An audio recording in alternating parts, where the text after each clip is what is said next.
Hello, everyone, and welcome to a post-playoffs episode of Bodied, a Cloud9 Fancast. I'm your host, Havokpus, and I'm joined by, as always, my lovely co-host, frozencreek. Hello, I am back from Detroit. Detroit Roxy. I'm always back from Detroit.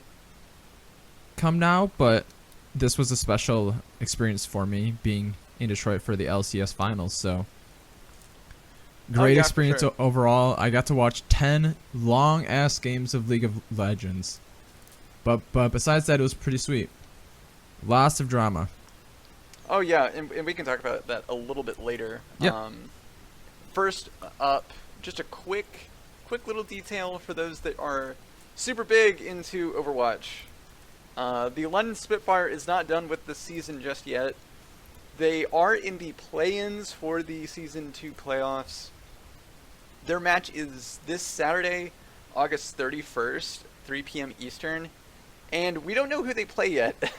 So the matches before, like, on Friday, will determine who London plays, and I believe they play the lower of the seeds. So, depending on who wins this Friday, London could go against. I believe it depends on who all is seeded. Yeah, I'm not. So they could play against like the Hunters or the Fusion.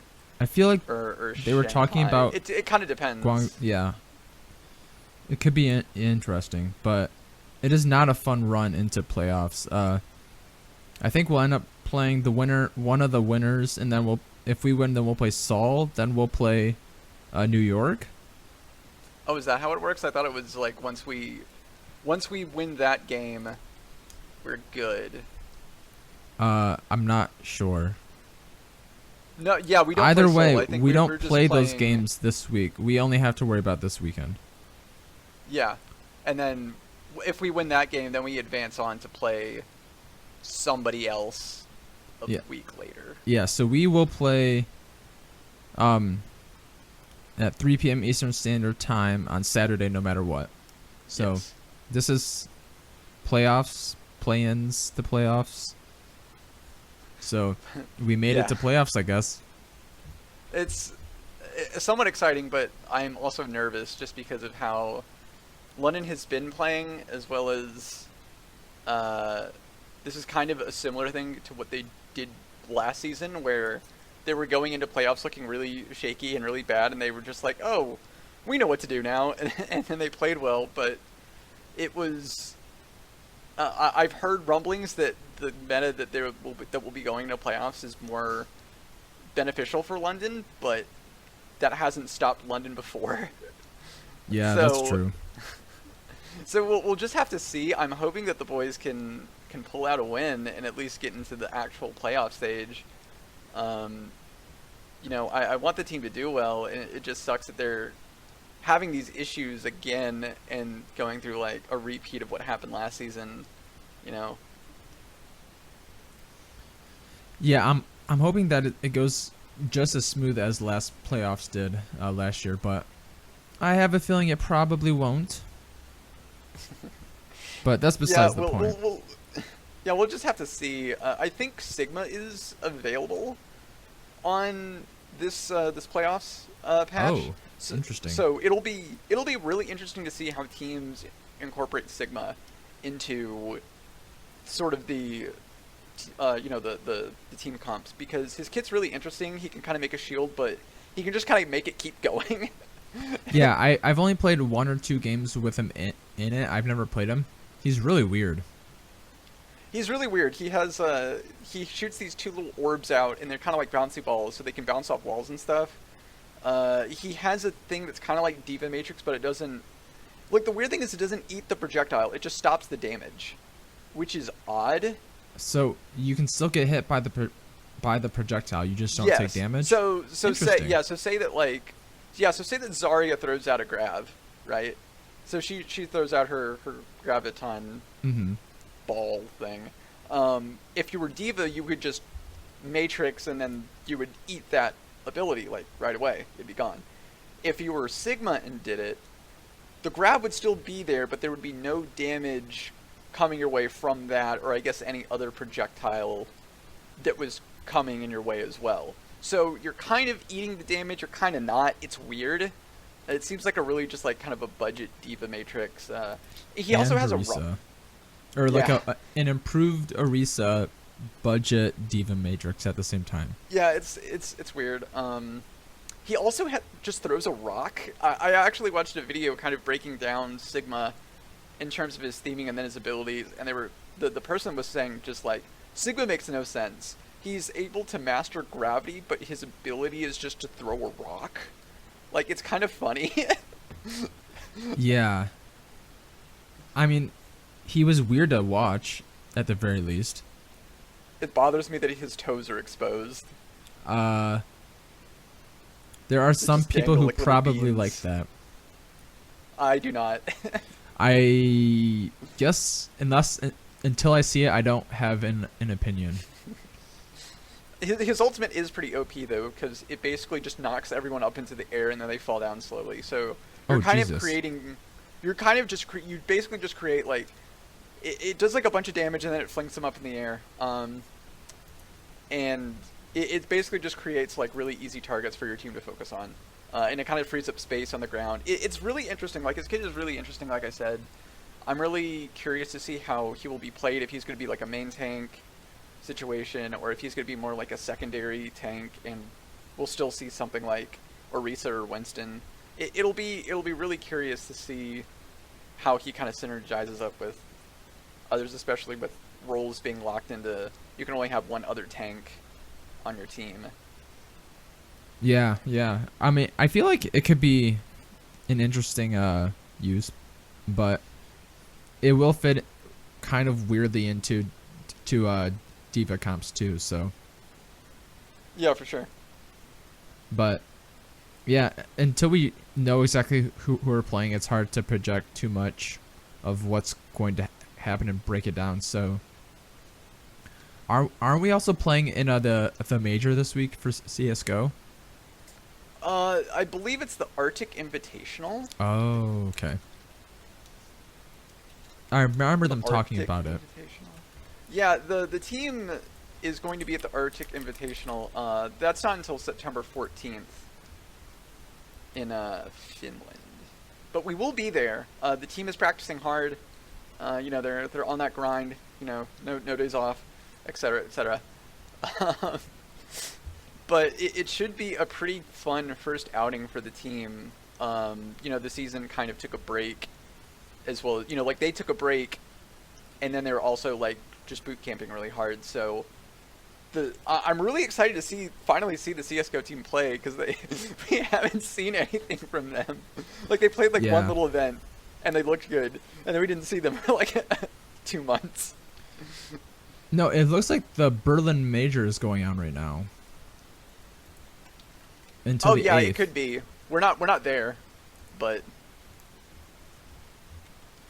yeah, because since we lost the minor, we don't get we can't play in the major. Oh, okay. Yeah, that's how it works. Because we went to the last major because we won the Boston major, so we kind of automatically had like legend status or whatever, so we could get in without like too much trouble. But then we lost pretty badly, and then we had to play in the minor, and then we lost that. So we're kind of starting from square one, essentially. Okay, so our next major isn't until next year. I don't know. I have no idea. The major schedule is weird, and it confuses me. Okay, well, that's not important then. Yes. Do you have anything else about Overwatch? No, I don't. We can go on to rambling about the playoffs. Okay. I'll talk about my experience first, and then we can move into the actual game. Okay. So what was it like seeing an event of that size live? So, my introduction to it was the third place game, which actually was kind of underwhelming. The seats were maybe half full max, but the good thing was it was like 75% Cloud9 fans that first day. That might be a confirmation bias of some sort, but it was above 50% of all jerseys and shirts and stuff were Cloud9 fans. they had in the little a beer garden that the arena has. They had tents set up. The Cloud9 tent was by far the busiest tent of all of the tents. The line to do some stupid spin the wheel or throw a dart at a spinning wheel or something. That line was probably a half-hour wait just to do that. I did not wait in line. I was gonna ask if you did like any tailgating stuff, like see the team or get any like merch there, or like get autographs or pictures or anything. I did not. So I think there was some event with the team at some point where you could get photos, but I don't think it was at the arena. I think it might have been at their hotel, but I'm not sure because I didn't go. The two friends I went with, one has never watched League or played League, so he wasn't like super gung-ho about showing up early. And then my other friend who played League, he's not that familiar with Pro, so he also was not that interested in showing up early. Okay. So and then I made him a walk to the stadium, and he's not the most athletic person in the world, and it's over a mile walk, so I think he just didn't want to stand there and stare at things for very long. It sounds like your friends were really weighing you down, Frozen. I mean, I could have showed up, or I could have gone to the 10:30 Fan Fest on Saturday, but I was like, I could just watch soccer and wait for my friends. So fair enough. Yeah, we had fun. We went to Founders, and then once we got there, there were a couple streamers out still. Tyler One was taking photos. Captain Flowers was out taking photos at that time. And that was pretty much it, because we got there right when the beer garden stuff was ending. I did get to buy one of the new shirts. I got the striped one, the horizontal striped one. Oh yeah, that one's super chic. Oh, that looks. Yeah, dope it's shirt. Such a good look. Oh, dope shirt, and like it's not even super obvious that it's like an esports. Oh yeah, it's shirt. really subtle too. So like it works in like a lot of different scenarios where you can just wear it. Yeah, so either be I casual might wear or it more often than my old Cloud9 shirt. Plus, it fits a lot better, which is a big plus. Because my other one, the medium which is the size I normally wear, is pretty tight on me, even after I've lost some weight. So that part kind of stinks. The actual presentation of like the third place game was really cool though. It really is something else seeing a live sports inside of an arena. I've never made it out to LCS in LA, so that was my first like actual League of Legends experience. I have seen CS:GO at DreamHack, which was super fun also, but it was super cool seeing all the cosplayers around. There were the big ones were these Zaya and Rakan, Liquid fans. Their cosplay was dope, but there was a bunch of them all over the place. I did see some other streamers walking around too. I saw your princess, and whomever she was with. I didn't recognize her, but I did get to watch a shit ton of League though. Both days went to 5 games, so that was pretty dope. For Saturday, it was a lot more full and a lot busier. I was kind of nervous after Friday, but it seems like everyone had a really good experience at the actual event. Besides the opening ceremony, which was kind of odd.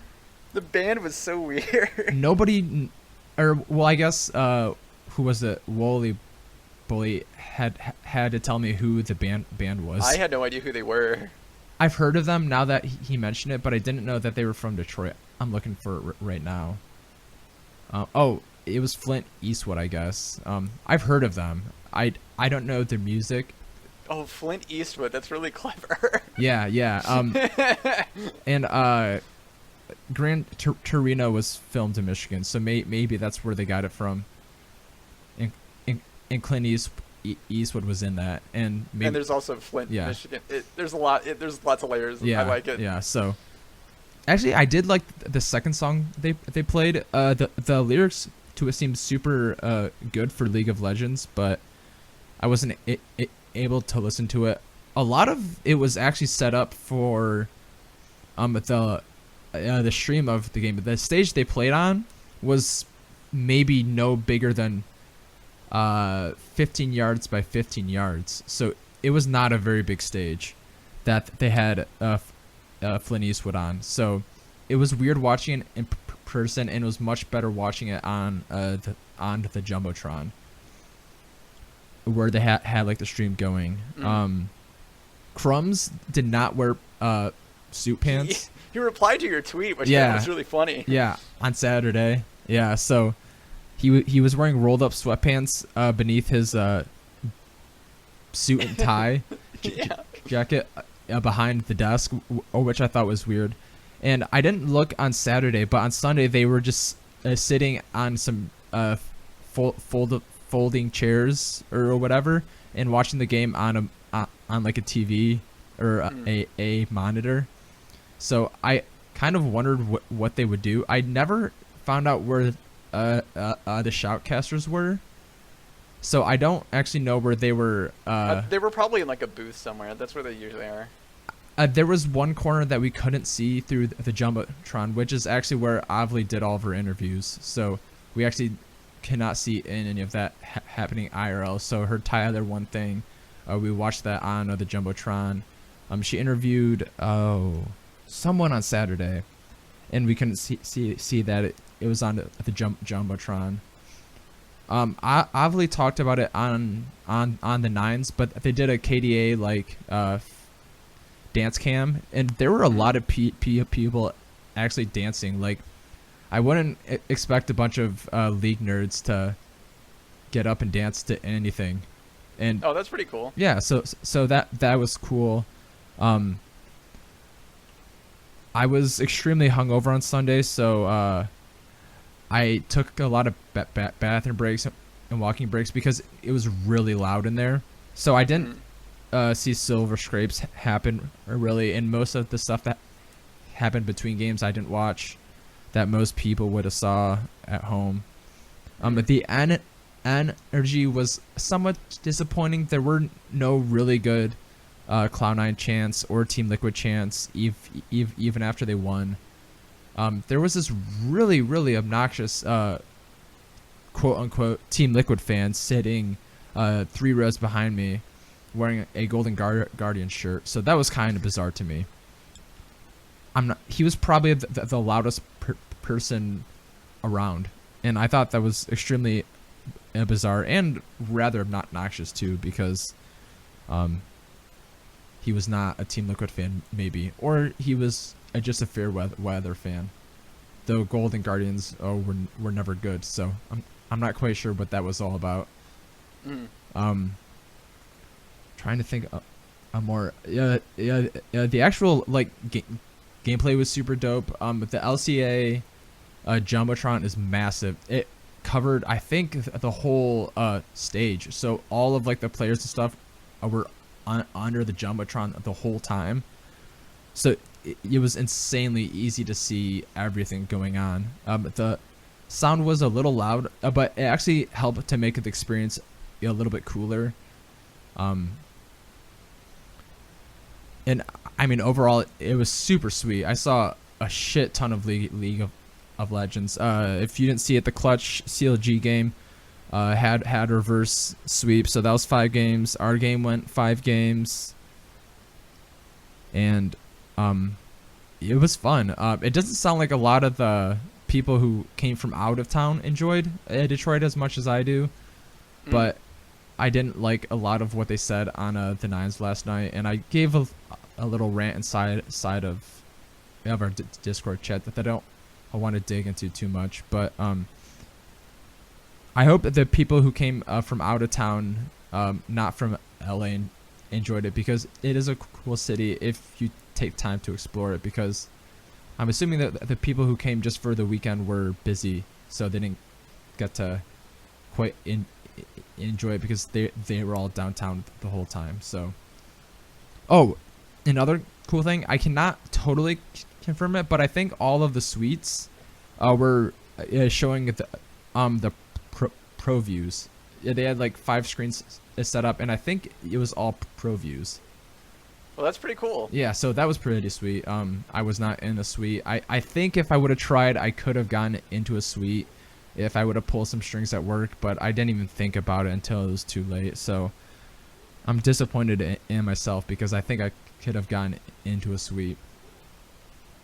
Well, if you're done, we should probably actually talk about the game now. I don't want to. Well, we have to. All right. So. Oh, I highly. So Cloud9. I highly recommend if anybody or if a riot comes to your city to go. It sounds like a fun time. Yeah, it was fun. I didn't quite hype it up as much as I could have. I don't think I didn't even take that many photos because there's not a ton to look at from the second row of or from the second set of bleachers or of the stadium when all you can see is Team Liquid's back and the Jumbotron. So I didn't get a ton of photos. I have some. I'll try to remember to put a couple onto the Reddit post, but I might not. But well, yeah, jump into the game now. Yeah, so C9 lost 2-3 in honestly a pretty winnable series, and I was very upset because I don't think much of game 1. I think that was whatever. That was kind of stupid, but if it's the first game, you can test some stuff out. But game 4 was just so frustrating because they had a really good composition with like the most overpowered mid laner in the game, and yet you managed to play without a brain and take all these split fights and focus the wrong people and just play like such garbage that you end up throwing away the series. It honestly upset me. And then to see in the next game Niski playing Aatrox mid, it was just such a downer to watch, like the series go from like a completely winnable game to oh shit, we lost. And the funny thing is also they've done this historically before. A few times versus TSM they have, I'm pretty sure, have had winnable championship series only to lose it and throw everything away. I mean, I think you also do have to give credit to Team Liquid too. Obviously, they are almost unarguably the best LCS team ever. So it's not like we were a bunch of scrubs playing against a team that was playing in a game that we were favored in. I think if you were to look at betting markets, we were probably favored to lose by a decent amount, all things considered. So I'm not completely torn up about it. It does suck how we performed in that fourth game. I think once Licorice got that huge lead up top, the game should have almost been over. But Johnson got really far ahead, and there wasn't a ton that we could do to stop him. The Poppy is decent into LeBlanc, but if Poppy's not there, then he can just 100 to 0 everyone except Zazel, I think. Yeah, and I think that Poppy can be good if you have enough time to get tanky, but Team Liquid's not just going to sit there. I think it was also just really annoying to just see all that momentum kind of just completely come to a halt. And then in game 5, just the team just not even do anything. It was just really disheartening. Yeah, I think game 5 might have been Sven's worst game of the split. It definitely was very, very unfortunate, especially since he was the season MVP, to have like such a sour note to kind of end your season on. Or yeah, that Jarvan, which I'd called for before they picked it up. I was like, pick Jarvan. And he was worse than a walking ward, I think, because everywhere he went, he was just dead instantly almost. Yeah, usually the team is fairly good at playing around Jarvan. It's so odd that he picked that game to just not be effective.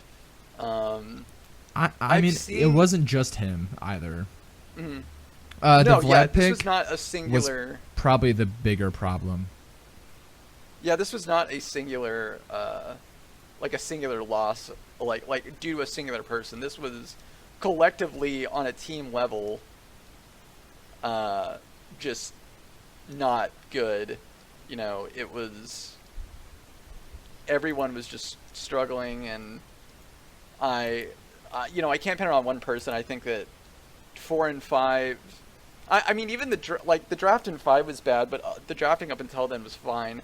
You could call Reapered out for drafting Karma top on game 1, but I could see through the logic that you need a lane bully, and then once you transition into mid game, you can have a more supportive.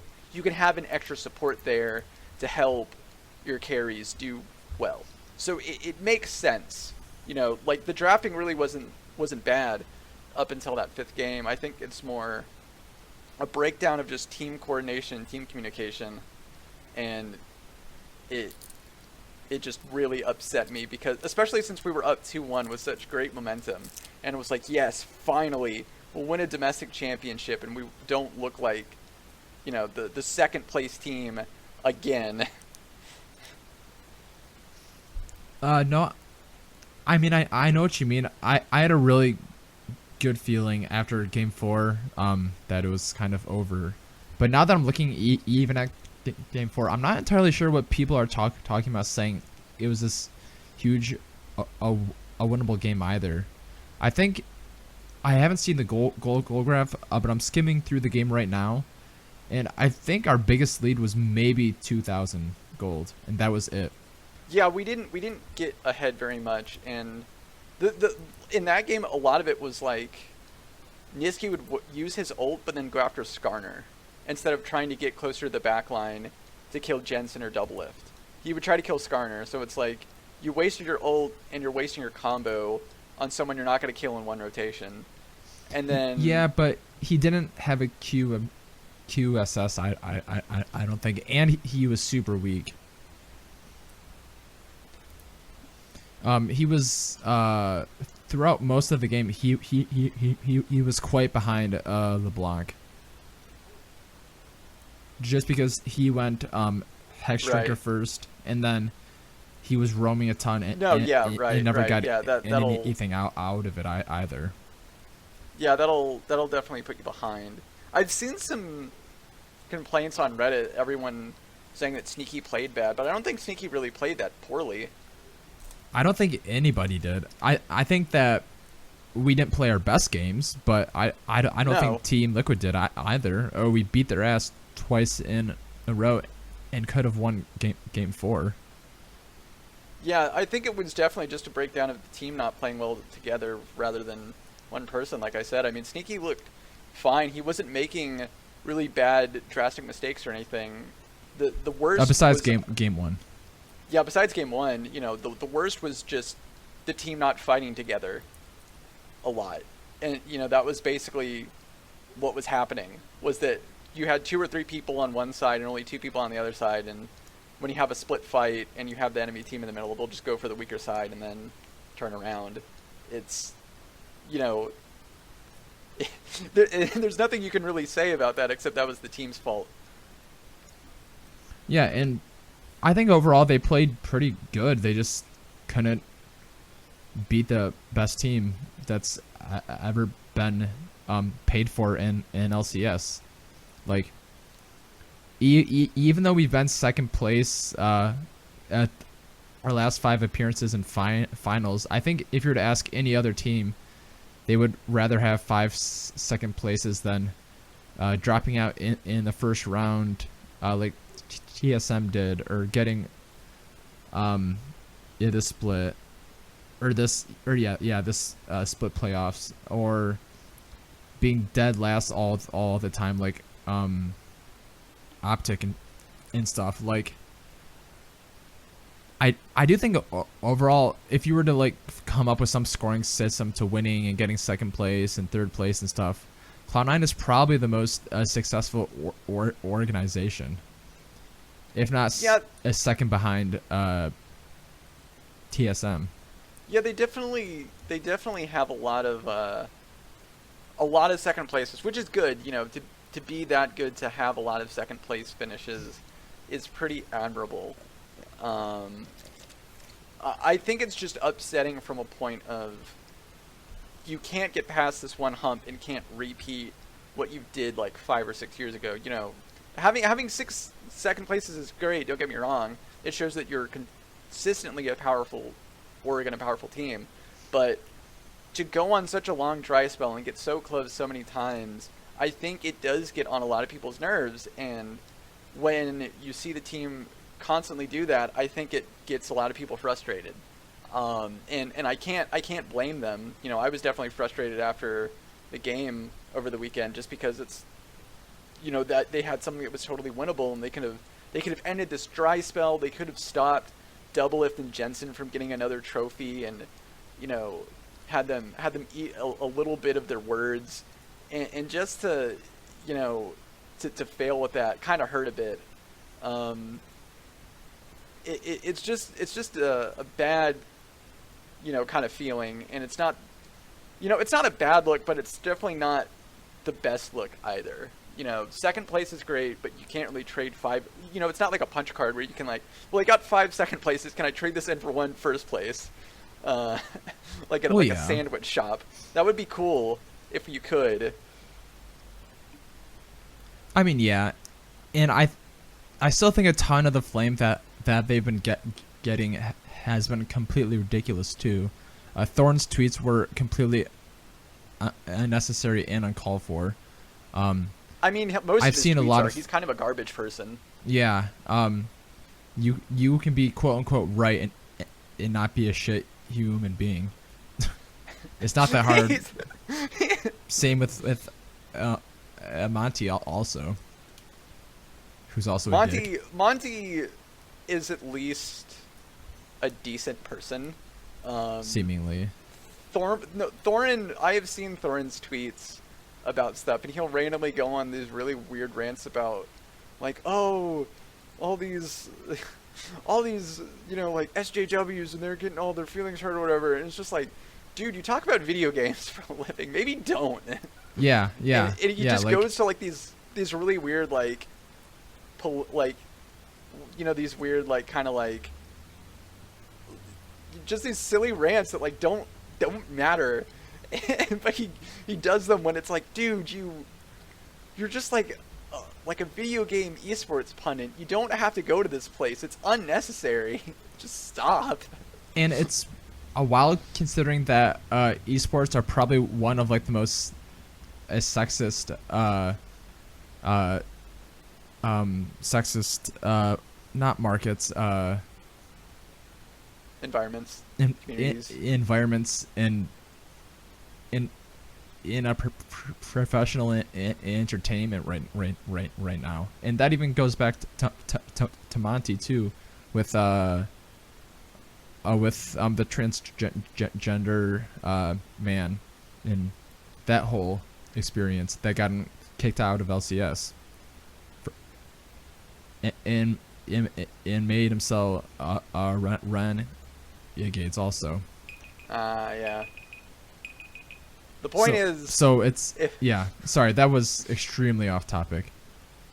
But, I still think even all second places, considering, like, Sneaky's a first ballot Hall of Famer, if that's ever a thing. Like... Oh, yeah, has for anybody sure. been as successful as him for as long as he's been successful? He has so many accolades of second place finishes domestically, top, you know, going to quarterfinals, and even a top 4 appearance at Worlds. Quarters at Worlds, semis at Worlds. Yeah, so many quarterfinals almost appearances. Multiple semis appearances. Yeah, he has gone to, like, pretty much ever since he joined Cloud9, which is like essentially, you know, barring some pre like LCS career stuff, he has essentially gone to Worlds like every single year. His career is without question, you know. I've seen a lot of people say that he should retire, and you know, you can debate if that's warranted or not. I think that is a conversation that does kind of need to be talked about because I don't. Well, I think it should be talked about, you know, and not on this episode, but there should be a conversation about it just because he has been around for a while, you know, and eventually people will slow down in terms of skill and you will get set in your own ways of playing habits and whatnot. You know, eventually, you know, there will have to be someone else come along to, you know, fill his spot, whether that be a little bit later or, you know, a lot later. You know, it doesn't matter. You know, he's gonna have to be replaced eventually. You know, I can understand why, you know, that's being discussed. You know, I can definitely get it. Whether it's true that he should step down or not is you know. I don't think so. I'm just going to throw this out there. Medios and Doublelift are both older than him. He's been far more successful than Medios since Medios left Cloud9 also. Like, it's not like he's sitting in a playoff position, like floundering between sixth or fifth or fourth, fifth, and eighth place every year. Like, he's been a top tier AD carrier throughout all of this, and if they didn't think that he was good enough, they wouldn't keep him. Right. They have made balls leave, whether he had the feeling he was gone or not. High's been gone. We made Smoothie leave. Like, he's still performing. He's played through all these supports. He's played through at the post high year where we were not very good, when we somehow made playoffs and then ran the gauntlet again. I mean, that is a discussion we can have after Worlds, but I think it's stupid. I think he's given Cloud9 so much that he, as long as he's performing and taking us to finals, I think he's earned the right to leave when he wants. I can agree for that, for the, you know, for pretty much the majority of that. I don't see any issue with that. He's even said on record, you know, as long as I can still play and as long as I can still maintain playing at a, you know, a fairly high level, you know, I'm not going anywhere. So, and I think the team thinks the same thing. You know, Jack trusts him a lot. So there's not an issue probably of him leaving anytime soon, but there definitely will come a time, you know, when he will leave, and then it does create a situation of, well, who do you replace him with? I mean, yeah, but that's a bridge to come in 2-3 years, to be honest. He's 25. He's not that old. And if he can exactly. play till he's 28, 29, 30, like, I don't see a reason why he wouldn't be able to. Like, right. If he's still enjoying the game and wants to play, there's no reason he can't keep up with all the other quote-unquote young bloods who have been around for 2 years as opposed to his 5 or 6. So that's besides the point. But I guess to put it all in perspective, Cloud9 came to Detroit, where we have some of the worst teams in all sports at the moment. The Lions' last playoff win was, I think, 5 days before I was born, and I was born in 1992. I'm 27 years old. They have not won a playoff game in over 27 years. It's so bad. The Tigers cannot win a World Series with maybe one of the best pitching rotations of this century and decade, or sorry, of this a decade and millennium. Millennium. The Red Wings haven't won anything, I think, since 2002, and the Pistons won the championship in 2006. But I mean, I'm used to nothing but shit. So I take a lot of happiness out of performing so well every year as a Cloud9 fan. Like, and I couldn't imagine supporting any other team. And I feel like the people throwing fits and stuff, like, have never watched sports before, because you can't win every year. Even Alabama does not win every year. They win every other year, though. Yes, they do. But that's besides the point. Even they lose. And there will come a time where Steve can't afford to pay all 5 of his players more than any other player makes.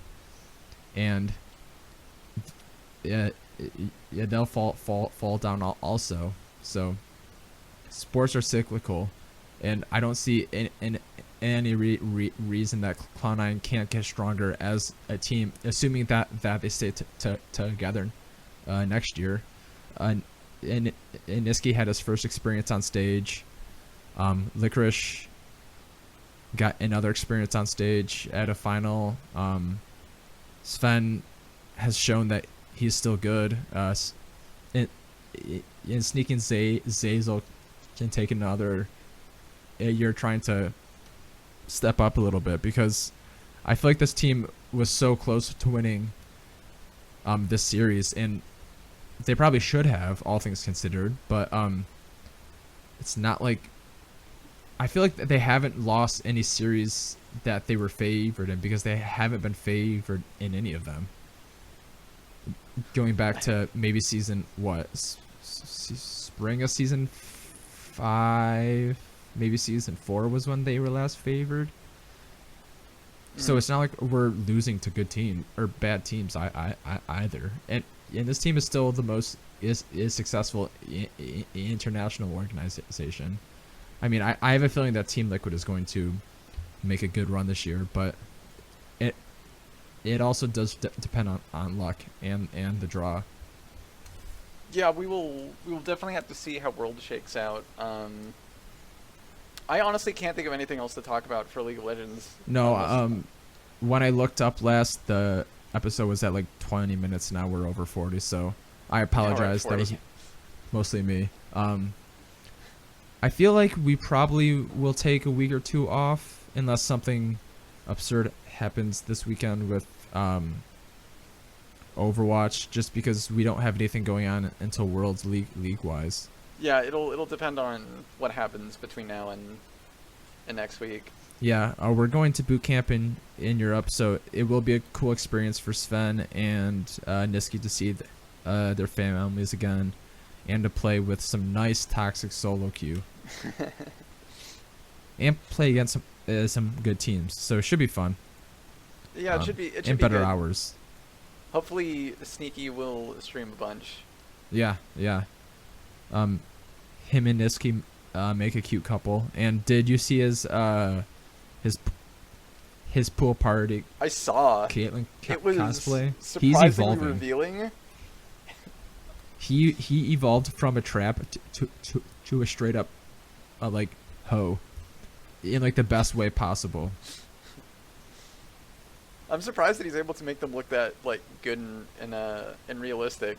I mean, I'm sure there's some touching up, because he doesn't have a dick in the photo, and I'm like convinced he does IRL. Granted, I don't have proof. So you can.